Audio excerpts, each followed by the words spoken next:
Atendendo a pedidos, hoje vamos contar a história do Brasileirão de 1990, um campeonato muito especial para os corintianos. O time ganhou o seu primeiro título brasileiro, derrotou o rival São Paulo, que era favorito na final, e teve muito mais história desse campeonato. A gente teve o Bahia semifinalista, teve o futebol carioca meio mal, teve César Sampaio surgindo no Santos, o Bragantino se consolidando no futebol nacional. Grandes histórias que a gente vai lembrar depois da vinheta.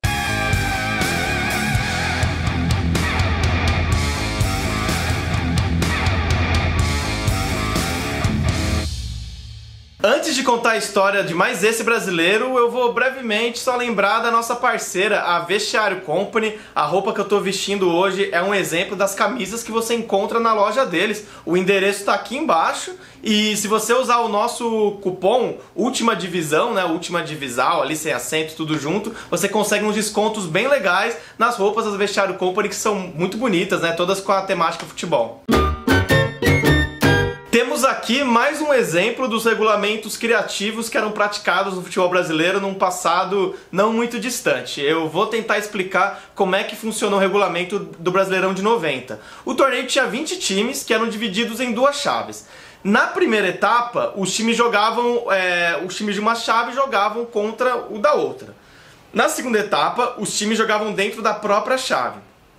Então, para a próxima fase passavam o campeão, né, de cada chave em cada etapa, né, da chave A e da chave B na primeira etapa, da chave A e da chave B na segunda etapa, mais os 4 melhores no geral. Na segunda fase, então, a gente tinha 8 times que jogavam mata-mata normal. Nas quartas e na semifinal, o time de melhor campanha tinha vantagem de 2 empates, apenas na final que não. Se tivesse 2 empates, teria prorrogação e pênaltis. O campeão do Brasileirão de 1990 foi o Corinthians, e esse título encerrou uma longa espera do torcedor corintiano, que até então nunca tinha vencido um torneio de expressão nacional. O time já era muito forte no estado de São Paulo, tinha ali algumas taças regionais, né, torneio Rio-São Paulo, alguns torneios amistosos, internacionais, tudo mais, mas não conseguia ter sucesso nacionalmente. Em 76 foi vice do Brasileiro, conseguiu chegar em algumas semifinais, mas nunca passava disso. No começo dos anos 80, aquele time da democracia corintiana, com o Dr. Sócrates, Casagrande, chegou a fazer bonito, né? Ganhou o Campeonato Paulista, chegou aí bem nos brasileiros, mas depois disso, na segunda metade da década de 80, o Corinthians viveu alguns anos meio difíceis, né? De 84 a 90, nesse período de 6 anos, o time ganhou só um título, ganhou só o Paulista de 88. Então, o time vinha num período de vacas magras.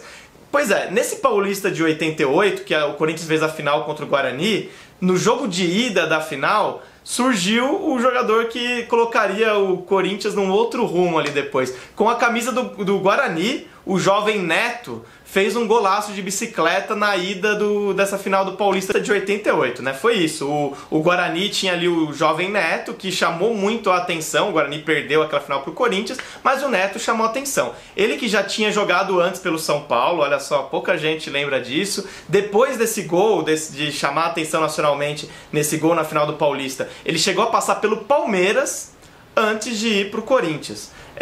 Entre 89 e 90, o Corinthians foi contratando alguns jogadores que foram fundamentais para esse título de 90. Outro deles foi o Tupanzinho, né, um meio atacante que, como o nome diz, né, é de Tupã, começou a carreira no time de lá, no Tupã, jogou no São Bento também, o Corinthians trouxe. Outros destaques desse time vieram do Novo Horizontino, o surpreendente Novo Horizontino, que foi vice-campeão paulista de 90, fez a final caipira com o Bragantino. O Corinthians trouxe o atacante Paulo Sérgio, que na verdade é da base corintiana, mas tinha sido emprestado para esse Novo Horizontino e chamou a atenção lá. Trouxe também o treinador Nelsinho Batista, que foi o treinador vice-campeão paulista com o Novo Horizontino. No segundo semestre ele foi para o Corinthians para fazer essa campanha no Brasileiro. Outros jogadores importantes na conquista já estavam no elenco corintiano há mais tempo, como o zagueiro Marcelo de Gian, o polivalente volante Wilson Mano e o goleiro Ronaldo. Ronaldo foi o terceiro jogador que mais vestiu a camisa do Corinthians, né? Um baita ídolo do time, e além disso ele é conhecido também por ter tido uma carreira musical com a banda Ronaldo e os Impedidos. Vamos dar uma palhinha aí.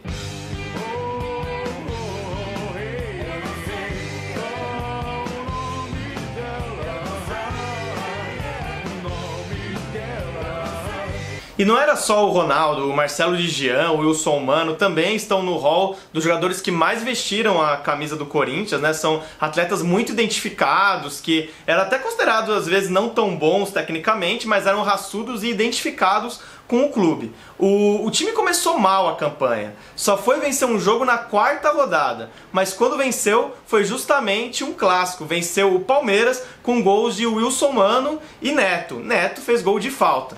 Veloso está com medo. Olha só a expectativa do torcedor corintiano com 5 jogadores do Palmeiras na barreira. Partiu!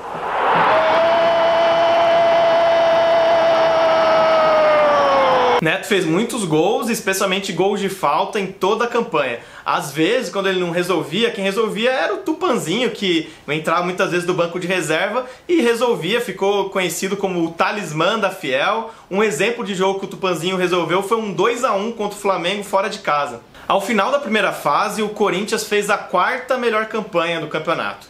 Ficou atrás só do Grêmio, do Meia Assis, irmão do Ronaldinho Gaúcho, do Atlético Mineiro, que era liderado pelo atacante Gerson, ele que veio a falecer anos depois, né? Há quem diga que ele morreu em decorrência do HIV, é uma história que não foi confirmada, e ficou atrás também do São Paulo, de Tele Santana, Raí, que era considerado um dos times que praticavam o futebol mais bonito do país. A imprensa da época criticava o futebol praticado pela equipe do Corinthians, mas depois quem riria por último seriam os corintianos, né? Para essa fase de mata-mata também passaram Palmeiras, Santos, Bahia e Bragantino. No primeiro mata-mata, o Corinthians pegou o Atlético Mineiro e de cara o Neto foi decisivo, fez 2 gols nesse confronto, importantíssimos para o Corinthians passar. Na semifinal, contra o Bahia de Charles, adivinha quem que decidiu? Quem fez o gol que classificou o Corinthians? Foi ele, o camisa 10, Neto, de falta. Na decisão, o Corinthians pegou o São Paulo. O São Paulo que na outra semifinal eliminou o Grêmio e tinha ali um grande elenco em mãos, né? Zete, Cafu, Leonardo, Raí, Elivelton. A equipe já tinha sido vice-campeã brasileira em 89 e em 90 chegou como favorita na final. Era a chance, né, do Tele Santana vencer aquela disputa e se livrar da fama de pé frio que ele tinha desde a Copa de 82. Não foi dessa vez, né? O Tele só se livraria dessa fama no ano seguinte, ganhando o Brasileirão quando na 3ª final que o São Paulo jogou, né, em 91 contra o Bragantino, e depois seria campeão do mundo, campeão da Libertadores, outra história. Mas em 90 foi para a final como favorito contra o Corinthians, 2 jogos no Morumbi. No jogo de ida, o Corinthians já venceu com um gol do Wilson Mano aos 4 minutos do jogo. No jogo de volta, então, o São Paulo precisava ganhar por 2 gols de diferença ou ganhar por 1-0 para a disputa ir para a prorrogação e para os pênaltis. O São Paulo pressionou bastante nessa partida de volta, mas quem fez o gol, quem saiu com a vitória, foi o Corinthians. Dessa vez, gol de Tupanzinho, que sacramentou o primeiro título nacional da história do Corinthians. E já acabando com esse estigma de não ganhar títulos nacionais, logo no ano seguinte o Corinthians ganhou um título nacional que teve só uma edição, que foi a Supercopa do Brasil, que colocou frente a frente o campeão brasileiro, o Corinthians, contra o campeão da Copa do Brasil daquele ano, o Flamengo. Fizeram ali um mata-mata, o Corinthians foi o campeão da Supercopa do Brasil e fez essa grande festa aí, campeão brasileiro pela primeira vez. De lá pra cá, lá se vão 28 anos e o Corinthians, que nunca havia ganhado um título nacional, de 90 pra cá ganhou outros 6 brasileiros, né, totalizando 7, ganhou 3 Copas do Brasil, nenhum time ganhou tantos títulos brasileiros desde então como o Corinthians. Enfim, foi uma mudança de página, né? Uma mudança de patamar, virada de página na história corintiana, esse título do Brasileirão de 90. Vamos lembrar quais foram os jogadores que entraram em campo no jogo de volta, na decisão contra o São Paulo, no Morumbi lotado com mais de 100 mil pessoas. O Corinthians entrou em campo com o goleiro Ronaldo, o lateral direito Giba, que depois foi treinador, né, ídolo do Paulista de Jundiaí, morreu de uma doença rara em 2014, o zagueiro Marcelo de Jean, outro zagueiro era o Guinei, que ficaria marcada por uma falha contra o Boca Juniors, que custou a eliminação na Libertadores de 91, e o outro lateral era o Jacenir. No meio, Márcio Bittencourt, que também virou treinador e fez parte da campanha do título brasileiro do Corinthians em 2005, foi um dos comandantes dessa campanha, o Wilson Mano e Neto. Depois entrou o Ezequiel no jogo, né, esse meio de campo. E no ataque, Fabinho, Tupanzinho e Mauro. Depois entrou o Paulo Sérgio. O técnico era o Nelsinho Batista.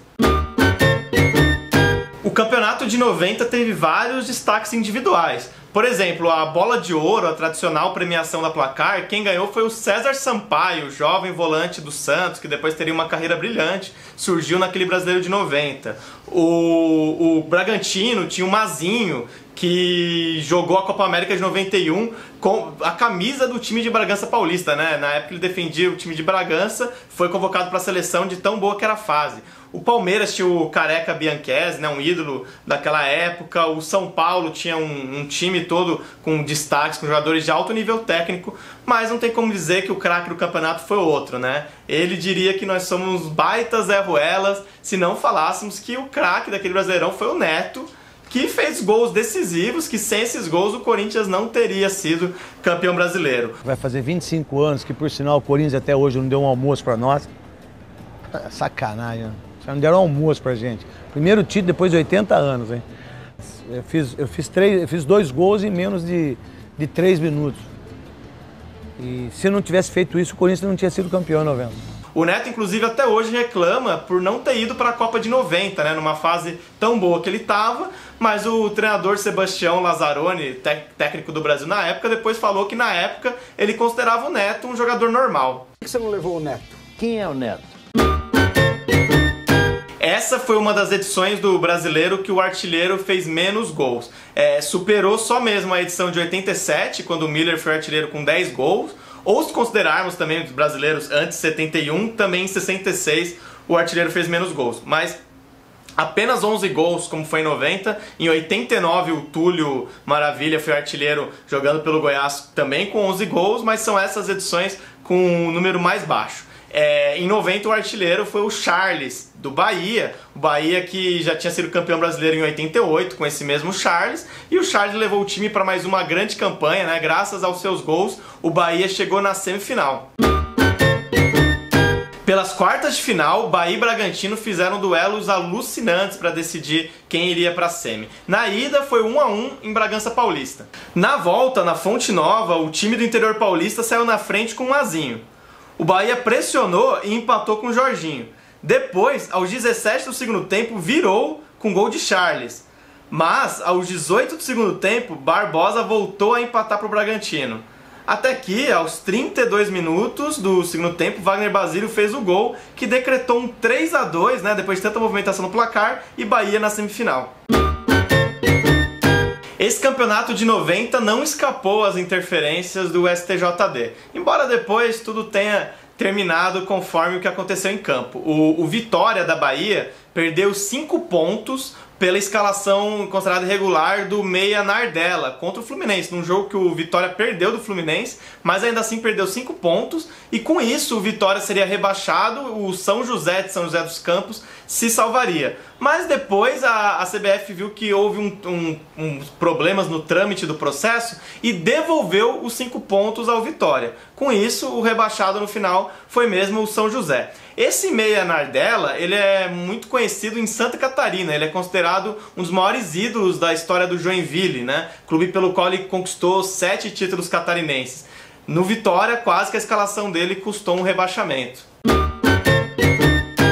Algumas equipes que chegaram no campeonato com muita expectativa acabaram decepcionando, né? Um exemplo é o São Paulo, que a gente já citou, que estava formando a base que seria bicampeã mundial depois, vinha lá de um outro vice-campeonato, que realmente tinha um time que se esperava muito e acabou perdendo para um Corinthians que era considerado inferior tecnicamente. Mas também vale lembrar que no primeiro semestre de 90 o São Paulo fez uma campanha desastrosa no Paulista, até quem diga que foi rebaixado, isso aí é outra história, mas enfim, o São Paulo tinha esses altos e baixos, virou um grande favorito no segundo semestre durante o Brasileiro. Um outro time que se esperava muito era o Cruzeiro. O Cruzeiro foi campeão mineiro naquele ano. No Brasileiro foi mal. Terminou, nesse começo de anos 90, ganhou Supercopas, Copas do Brasil. Teve uma grande geração, mas esse Brasileiro de 90 terminou só em 10º. Mas enfim, de maneira geral, o que a gente vai considerar decepção mesmo é o futebol carioca. Porque nos anos 80 o futebol carioca dominou o cenário do futebol brasileiro, né? Metade dos títulos dos anos 80 foram vencidos por times do Rio. 3 vezes o Flamengo, campeão brasileiro, uma vez o Fluminense e uma vez o Vasco. Só que aí os anos 90 começaram com uma ressaca, né? Nesse Brasileirão de 90, o Flamengo ainda pelo menos ganhou a Copa do Brasil com um time que tinha o Renato Gaúcho, não terminou o ano de mãos vazias, mas no Brasileirão todos os times foram mal. Entre os 20 clubes do campeonato, todos os times do Rio de Janeiro terminaram classificados na metade de baixo da tabela.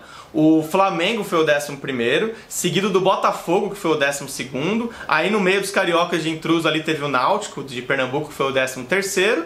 Em 14º terminou o Vasco e em 15º o Fluminense. A gente elegeu o Bragantino como a grande surpresa desse Brasileirão de 90 e teve toda uma trajetória meteórica nos anos anteriores.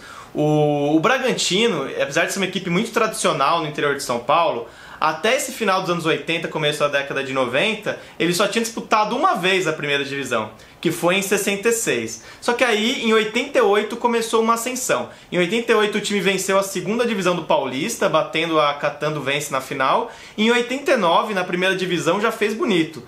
Chegou nas semifinais do campeonato, caiu para o São Paulo. Esse crescimento do Bragantino tem muito a ver com o Nabi Abichedi, que era o patrono do time, ele que foi deputado estadual por diversos mandatos, né, representando o estado de São Paulo, foi dirigente da Federação Paulista, foi vice-presidente da CBF nos anos 80, então ele levou toda essa influência para a Bragança Paulista, né? Ele e a sua família começaram a reforçar o Bragantino. Com, algumas coisas também que foi o olho deles ali, eles conseguiram achar peças muito importantes para montar esse Bragantino vencedor. Começou quando ele tirou do Oriente Médio o treinador Vanderlei Luxemburgo, que ele tinha se aposentado como jogador já havia 10 anos, não tinha engrenado ainda na carreira de técnico, né? Já tinha então uma década como técnico sem engrenar, estava no Oriente Médio e o Nabi Abichedi trouxe para Bragança Paulista. Sob o comando do Vanderlei Luxemburgo, o Bragantino foi campeão da Série B do Brasileiro e no Paulista de 90 fez a incrível final caipira com o Novo Horizontino, foi campeão paulista numa decisão sem os times grandes. Aquele time tinha nomes como o goleiro Marcelo Martelotti, o lateral Gil Baiano, o meia Mazinho e o volante Mauro Silva. Um momento muito importante para o Bragantino formar essa base, que foi campeão paulista e depois fez boas campanhas nos anos seguintes, foi uma das negociações mais bizarras aí da história do interior paulista. O Guarani se interessou pelo zagueiro Vitor Hugo do Bragantino e fez uma troca, ofereceu 5 jogadores das categorias de base, mais dinheiro pelo Vitor Hugo. O Vitor Hugo acabou não dando certo, em pouco tempo ele já era reserva no Guarani, e nessa leva de jogadores formados em Campinas, tinha, por exemplo, o volante Mauro Silva, o lateral Gil Baiano. Pô, Mauro Silva nem se fala, né? A carreira que ele teve. O Guarani acabou abrindo mão do Mauro Silva nessa transação, acho que uma das piores, né? Se não a pior da história do Guarani. E então o Bragantino, com essa base campeão paulista, conseguiu manter para o Brasileiro. No Brasileiro ele conseguiu a 6ª colocação na primeira fase e só caiu nas quartas de final do mata-mata para o Bahia. A gente já comentou aí que foi um jogo bem equilibrado, né? No ano seguinte, o Vanderlei Luxemburgo se transferiu para o Flamengo e quem assumiu o Bragantino foi o Carlos Alberto Parreira, que ainda conseguiu em 91 levar o Bragantino para o vice-campeonato brasileiro, aí perdeu a final para o São Paulo.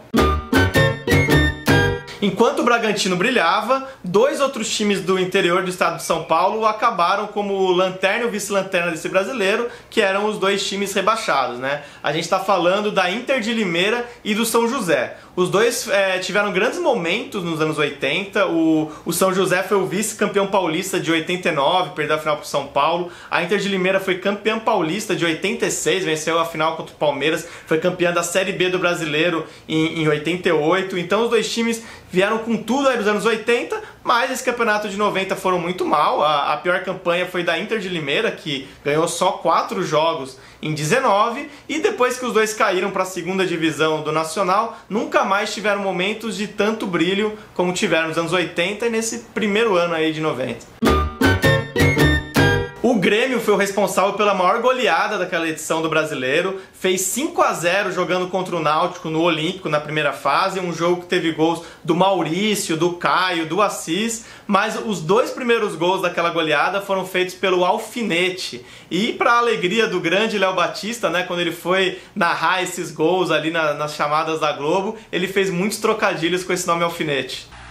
Que bela alfinetada! Outra vez, Alfinete fura a defesa do Náutico, Grêmio 2-0. E é isso, muita gente tinha pedido nos comentários, então a gente contou a história do Brasileirão de 90, ao longo aí de 2018 a gente gravou vários programas do Aquele Brasileirão, olha aí no arquivo outros programas que a gente fez. Se você tiver sugestões de outros campeonatos que você quer saber mais, ou até desse campeonato de 90, alguma coisa que a gente esqueceu, algum comentário, interage com a gente aí. Um recado importante também, gente, é sobre a nossa nova forma de financiamento, né? Que é o Padrim. Você pode entrar em www.padrim.com.br/última divisão e lá você vê algumas formas de colaborar com o nosso projeto, desde doações de R$2 por mês, quanto outras faixas de preço que você concorre a prêmios bem bacanas. E se não puder participar financeiramente, o importante é compartilhar, interagir com a gente, ajudar a gente nesse projeto. É isso, gente. Quem ainda não segue o canal, siga a gente, dê like no vídeo, dê dislike se não gostar desse título do Corinthians. É isso aí, gente. Um grande abraço, até a próxima.